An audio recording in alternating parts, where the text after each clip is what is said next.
여러분, 자동차를 가장 잘 아는 사람은 누굴까요?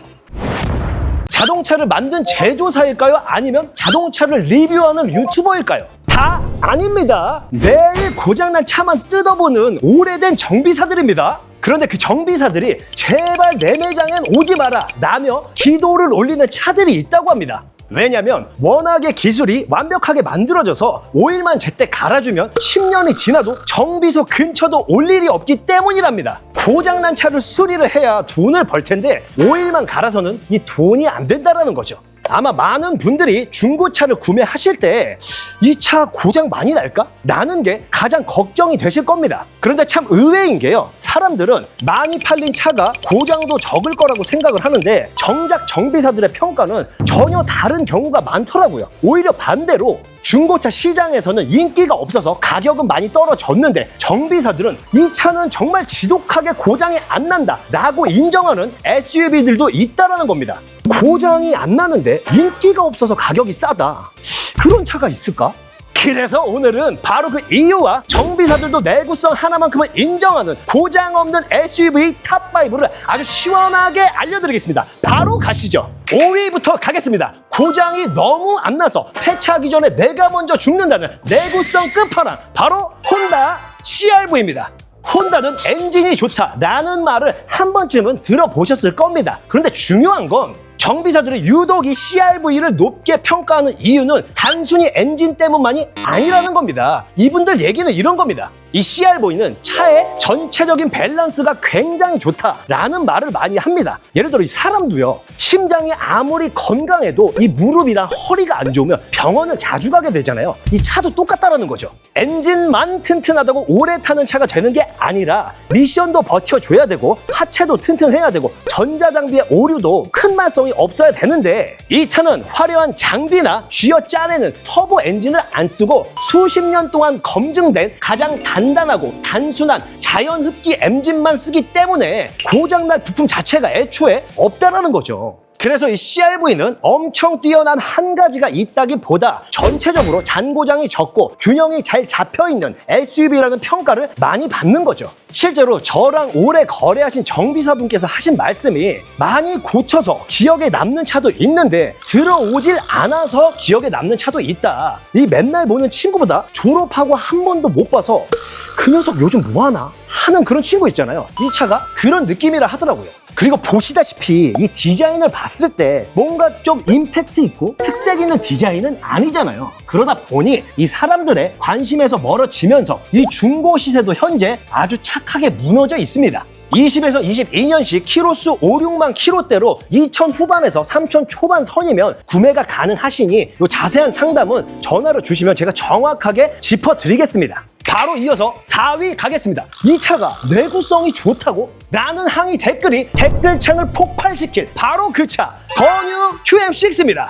그런데 말이죠, 사실 이 QM6는 태생부터가 좀 특이합니다. 이 겉은 국산인데 이 속은 닛산이거든요. 이 닛산이랑 르노가 같이 개발한 플랫폼을 그대로 가져다 써서 만든 차라는 거죠. 자, 그러면 이 닛산이란 회사가 어떤 회사냐? 이 전 세계에서 자동차를 가장 오랫동안 가장 많이 팔아본 회사 중에 하나라는 거죠. 그러면 뭐가 좋은 거냐? 그만큼 시행착오를 겪으면서 얻은 데이터도 많고 그 데이터로 다듬어진 검증된 부품만 쓰니까 고장률이 적다라는 거죠. 그런데 참 아이러니한 게요, 그렇게 검증된 걸 다 갖다 썼는데도 이 국내에서는 이 르노 삼성차라는 이유만으로 평가 절하를 받는다라는 거죠. 약간 이런 겁니다. 맛은 있는데 이 간판이 허름해서 사람들이 잘 안 가는 식당 있잖아요. 이 QM6가 딱 그런 차입니다. 실력은 있는데 그 실력을 알아주는 사람이 많지가 않은 거죠. 그런데 정비사분들 얘기를 들어보면 보통 SUV는 진동이나 소음을 잡는 하체 세팅이 약한 편인데 이 QM6는 은근히 튼튼하다는 말을 많이 합니다. 화려한 옵션 대신 기본기에 돈을 더 쓴 차, 겉멋보다 내실을 더 챙긴 차, 이게 이 QM6를 관통하는 한 줄 설명입니다. 그러다 보니 인기가 부족해서 산타페 살 돈의 절반 수준인 1,000만 원 초중반 선이면 19에서 22년식 키로수 10만 미만의 아주 상태가 짱짱한 녀석들로 골라 잡으실 수가 있는 겁니다. 여러분, 중고차는 비싼 차 사서 기분을 내는 게 아니라 같은 성능을 남들보다 싸게 사서 기분이 좋아지는 겁니다. 그리고 여러분, 만약에 수리비 폭탄은 피하면서 국산차 가격으로 살 수 있는 독일 차가 있다면 믿으시겠습니까? 3위 바로 폭스바겐 티구안입니다. 네네, 저도 다 압니다. 분명히 티구안이 여기 왜 껴? 미션 나가면 차값 나오는 차 아니야? 하시는 분들 많으실 텐데요. 근데 맞습니다. 틀린 얘기는 아닌데 중요한 게 있습니다. 그건 초기형에 들어간 DSG 미션을 말하는 거고요. 오늘 말씀드릴 이 차는 그 이후에 개선이 돼서 나온 7단습식 DSG 미션이 들어간 차라는 겁니다. 같은 이름이라고 다 같은 차가 아니란 거죠. 자동차 시장에서는 유독 이게 예민한 부분인데요. 사람들의 인식이 한번 박혀버리면 쉽게 잘 안 바뀌거든요. 예전에 폭스바겐 디젤 게이트 사건 기억하시죠? 그 이후로 이 중고차 시장에서 이 폭스바겐은 그야말로 나락을 가버렸었죠. 그렇지만 이 세계적인 기업인 이 폭스바겐에서 가만히 있을 리가 없었죠. 이미지를 회복하겠다고 그 어느 때보다 더 품질과 내구성에 신경을 썼고, 그렇게 해서 지독하게 만든 차 중에 하나가 이 티구안인 겁니다. 그 결과 요즘 정비사분들 얘기를 들어보면요, 이 개선된 이후 모델은 미션 트러블 자체가 확 줄었다고 입을 모으고요. 독일 차 중에 요즘에 잔고장 없는 차 중에 하나만 골라봐라 하면 이 티구안 2세대가 꼭 들어가더라고요. 그리고 결과적으로 이 2세대 티구안에 들어간 2.0 TDI 엔진과 DSG 미션 조합은요, 거의 삼겹살에 소주처럼 기가 막힌 조합입니다. 이 폭스바겐이 이 전 세계를 상대로 수천만 대를 팔아먹으면서 결함을 고치고 또 고쳐서 내구성으로는 아주 끝장을 본 파워트레인이라는 겁니다. 이러면 뭐 말 다 한 거 아닌가요?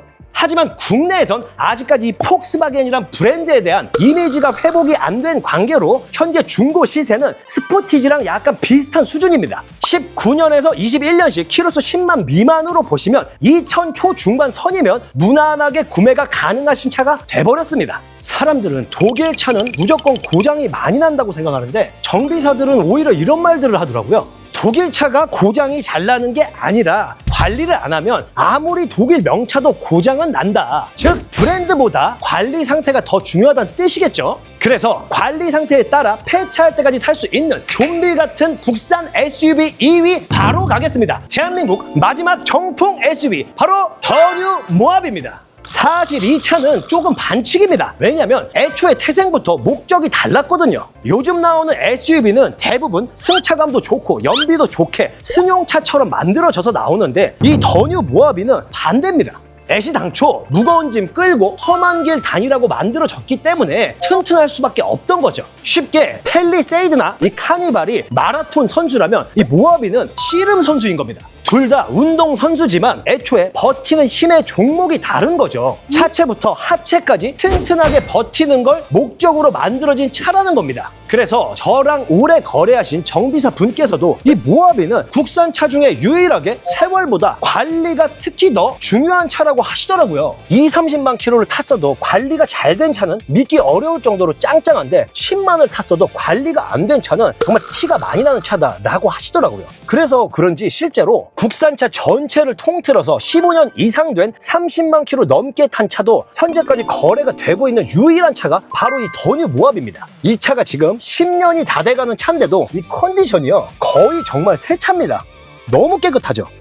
여러분, 중고차라도요, 차 상태가 이런 걸 사셔야 됩니다. 살아남았다는 건 강하다는 걸 보여준 현실판 자동차인 거죠. 그래서 이 더뉴 모하비는 연식 키로수만 보고 겁먹을 차가 아니라 관리 상태나 관리 이력이 좋다면 안심하고 구매하셔도 되는 자체 보증 SUV라고 생각합니다. 대망의 1위, 정비소 사장님들이 가장 싫어하는, 가장 돈 안 되는 차, 바로 렉서스 RX 하이브리드입니다. 아마 많은 분들이 언제 나오나 하고 예상했던 차일 겁니다. 이 렉서스 하면 잔고장 없고 내구성 좋기로는 뭐 말하면 입만 아프죠. 그런데 여러분, 혹시 그거 아시나요? 이 렉서스 RX가 고장이 적은 이유가 기술이 좋아서가 아니랍니다. 어떻게 보면 오히려 반대예요. 이 렉서스는요, 신기술을 가장 늦게 쓰는 회사입니다. 이게 무슨 말이냐? 예를 들어 이 핸드폰도요, 신형이 나오자마자 바로 사는 사람이 있는 반면에 한 1-2년 정도 검증된 과정을 거치고 그러고 나서 구매하는 사람이 있잖아요. 이 렉서스가 딱 그 후자인 겁니다. 새로운 신기술이 나와도 바로 적용하지 않고 몇 년 동안 이게 문제가 있는지 없는지 다 확인을 하고 확신이 들면 그때 적용을 한다고 합니다. 그러다 보니 화려하거나 앞서가는 이미지가 부족할 수는 있지만 대신에 잔고장이 적은 차가 만들어지는 겁니다. 이 렉서스 RX가요, 렉서스 라인 중에 되게 고가에 있는 차량입니다. 그런데 이 실내를 보시면 뭐가 그렇게 고가인지 알 수가 사실 없죠. 아까 전에 제가 더 뉴 모하비 실내를 보여드렸었는데 비슷하죠, 뭔가 느낌이. 그러니까 뭘 봤을 때 비싸다는 느낌이 전혀 안 들긴 합니다. 그래서 실제로 정비사 분들도 이런 얘기를 하시더라고요. 이 렉서스는 특별한 게 있어서 잔고장이 없는 게 아니라 검증된 부품만 갖다 쓰니까 고장이 안 날 수밖에 없는 거다. 이 중국집도 신메뉴를 아무리 개발을 해도 결국에 가장 맛있는 건 짜장면 아니냐 하시더라고요. 여러분, 저는 이렇게 생각을 합니다. 새로운 기술을 최초로 개발하는 것도 대단한 거지만 오랫동안 한 길만 갈고 닦는 것도 정말 대단한 거라고 생각합니다. 이 렉서스 RX는 그걸 가장 잘 보여준 대표적인 SUV라고 생각하고요. 앞서 말씀드린 모하비도 그렇고 이 렉서스도 그렇고 현재 중고 매물 중에 연식 오래되고 키로수 20-30만 넘은 차들도 현재 거래가 되고 있고 이 매장에 전시도 되어 있습니다. 오래 타고 많이 탔어도 아직까지 그만큼 가치가 살아남아 있다는 증거죠. 그리고 여러분, 이 외에도 내구성 좋은 차가 더 궁금하시다면 연식도 오래되고 키로수가 오래된 지금 살아남아 있는 차들이 내구성이 좋다라는 거니까 그런 차들 위주로만 보시면 되겠죠. 그걸 네이버 검색창에 카마왕이라고 검색하셔서 참고하시면 아주 좋을 것 같습니다. 감사합니다.